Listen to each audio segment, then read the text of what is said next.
आज अगर आप देखें, इस धर्मांतरण को रोकने के लिए मातृशक्ति संस्कारों के द्वारा कितना बड़ा कार्य कर सकती है। और आखिर कहीं ना कहीं वो जो संस्कार दूर हुए हैं तो तब ये धर्मांतरण बढ़ रहा है।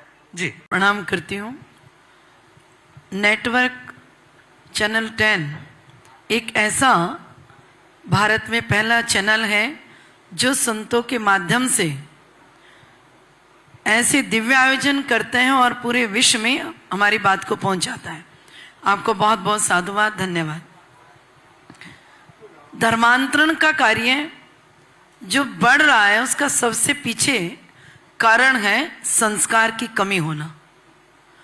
और वो संस्कार की कमी, माताएं पहले घर में अपने बच्चों को संस्कार देती थी। हमारा संयुक्त परिवार होता था। संयुक्त परिवार में दादा दादी, ताऊ ताई जी, चाचा चाची, एक बड़ा वृद्ध परिवार होता था। और जब से हम एकल परिवार में आ गए हैं, जब से अकेले रहने लगे हैं, तो हमारे रिश्ते खत्म होते जा रहे हैं। और रिश्तों के साथ साथ में हम अपनी व्यवस्थाओं के लिए, क्योंकि एजुकेशन ज़्यादा कर लिया है नारी ने, तो अब वो घर में काम नहीं करना चाहती है। अब घर में मेड सर्वेंट आएगी तो वो काम करेगी। तो वो जो बच्चे हो गए हैं, उन बच्चों को संस्कार देने का कार्य जो माता करती थी, अब वो कार्य समाप्त हो गए हैं। पिताजी भी नौकरी पर निकल गए क्योंकि घर कैसे चलेगा, और माता भी नौकरी पर निकल गई क्योंकि उसको बराबर का अधिकार चाहिए। और जिसके चलते घर में एक मेड सर्वेंट रख ली गई है, कहाँ से ला करके? क्रिश्चियंस के यहाँ से, चर्च के द्वारा एक 24 आवर्स के लिए एक सर्वेंट मिलती है। अब जब हम उसको घर में रखेंगे तो वो हमारे बच्चों को ओम सहना भवतु तो सिखाएगी नहीं, वो हमारे बच्चों को जय सिया राम, जय श्री कृष्णा तो सिखाएगी नहीं, लेकिन हाँ वो हमारे बच्चे को जीसस के बारे में जरूर बताएगी। और संडे को हर घर की नौकरानी जो मेड सर्वेंट है पास के चर्च में जाती है, माता पिता चले गए नौकरी पर, और उस बच्चे का हाथ पकड़ करके चर्च में ले जाती है, जहां बताते कि यही भगवान है, यही ईश्वर है, तुम्हारा कोई भगवान नहीं है।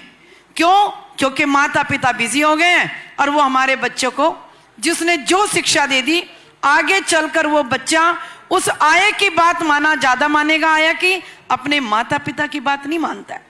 और जब माता पिता नौकरी से लौटते हैं, वो बच्चा 4 घंटे भी अपने माता पिता के साथ रहना पसंद नहीं करता है, वो आया को ढूंढता है। तो जब से हम एकल हो गए हैं, हम संस्कार से वहीन हो गए हैं, तो हमारे घर में धर्मांतरण का कार्य करने के लिए हमने अपने आप ही एक परिवार को रख लिया जो हमें भी धर्मांतरण कर रहा है और हमारे बच्चों का भी धर्मांतरण कर रहा है।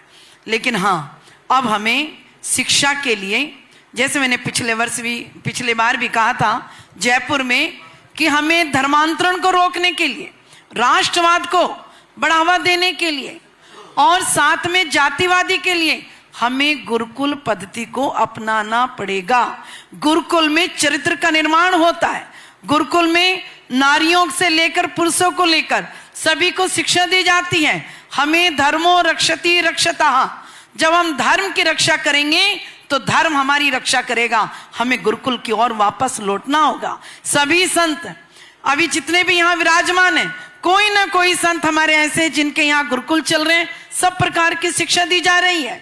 हमारे यहाँ पर बाल संस्कार केंद्र चलते हैं, जहां पर हम छोटे बच्चों को संस्कार देने का कार्य करते हैं। हमारे यहाँ पर जो माताएं घरों में काम करती हैं, अब हिंदू जागृत होता जा रहे हैं। वो अभी आदिवासी माताएं अन्य और समाज की माताओं को अपने घरों में नौकरी पर रख रहे हैं, घर का काम कर रहे हैं। हम वहां पर धीरे धीरे उस ओर बढ़ते जा रहे हैं। लेकिन ये कह दें कि धर्मांतरण बंद हो गया, धर्मांतरण बंद नहीं हुआ है। धर्मांतरण बंद हो भी नहीं सकता। क्यों?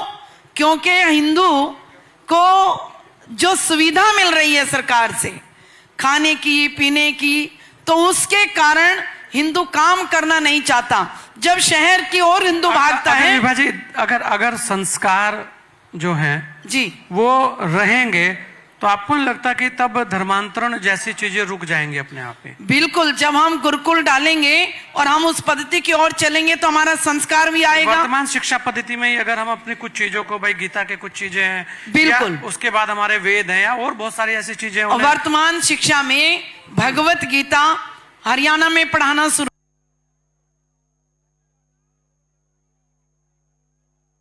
जब हम अपने घरों में संकीर्तन करते हैं, संत महात्माओं को बुलाते हैं, तो महात्मा उनसे, बच्चों से बातचीत करता है, और संकीर्तन के साथ माताएं घरों में सब इकट्ठा होकर के सुंदरकांड का आयोजन करती है, रामायण की चौपाइयां बोलती हैं। तो जब हम इस तरह के कार्यक्रम करते हैं तो उससे हमारे संस्कार पुनः जागृत होते हैं और हम बच्चों में वो संस्कार देने का काम करते हैं। तो इसमें बच्चों को संस्कार देने के कारण में माता के साथ में हमें संयुक्त प्रबोधन की भाषा लेनी पड़ेगी, हमें संयुक्त परिवार के साथ वापस आना पड़ेगा। हम जब संयुक्त परिवार को साथ लेकर चलेंगे तो हमारे बच्चों को स्टोरी सुनाती हैं, कथाएं सुनाती हैं, जिससे हमारे अंदर संस्कार बच्चों में आते हैं। और हम सब लोग मिलकर के ये सब काम कर रहे हैं कि संस्कार आए, और संस्कार देने का कार्य स्कूल में भी वो चल रहा है, कॉलेज में भी चल रहा है। आजकल आपने एक नई चीज देखी है कि सुंदरकांड करने के लिए, छोटे छोटे संकीर्तन करने के लिए जो नवयुवक आ रहे हैं, जिनको उन्होंने एक नया नाम दिया है, भजन कबलिंग, क्या कलबिंग करके कोई नाम दिया है, तो जिसके कारण वो कहीं पर भी 10,000 5,000 रुपए में सुंदरकांड का आयोजन कर रहे हैं, भजन कीर्तन का आयोजन कर रहे हैं। तो नवयुवक भी हमारे धर्म की ओर, हमारे संस्कार की ओर आकर्षित हो रहा है, वो भी तेजी से काम कर रहे हैं। लेकिन अब इतना, जब से राम जन्मभूमि का निर्माण हुआ है तब से हर हिंदू अपने स्टेटस में अपने आप को हिंदू दिखाने के लिए, हिंदू बताने के लिए सारे तो वो सोशल मीडिया की तरफ से को अपना ध्यान आकर्षित कराने के लिए सारे त्योहार मना रहा है। चाहे छोटा सा त्योहार हो, आज वट वृक्ष सावित्री का कार्यक्रम है, तो आप देखिए, जिसके फेसबुक उठाकर देखेंगे उसके यहाँ पर यह कार्यक्रम, चाहे छोटे रूप में हो चाहे बड़े रूप में हो, अपनाते जा रहे हैं लोग, करते जा रहे हैं। क्यों? क्योंकि उनके ये संस्कार अब बनते जा रहे हैं, उन्हें पता चलता जा रहा है कि हम हिंदू हैं और हमें अपने आप को बचाना है, अपने बच्चों को बचाना है, हमें देश को बचाना है। तो इस समय नवयुवक भी हिंदू धर्म की ओर, सनातन धर्म की ओर, संस्कार की ओर तेजी से अग्रसर हो रहा है।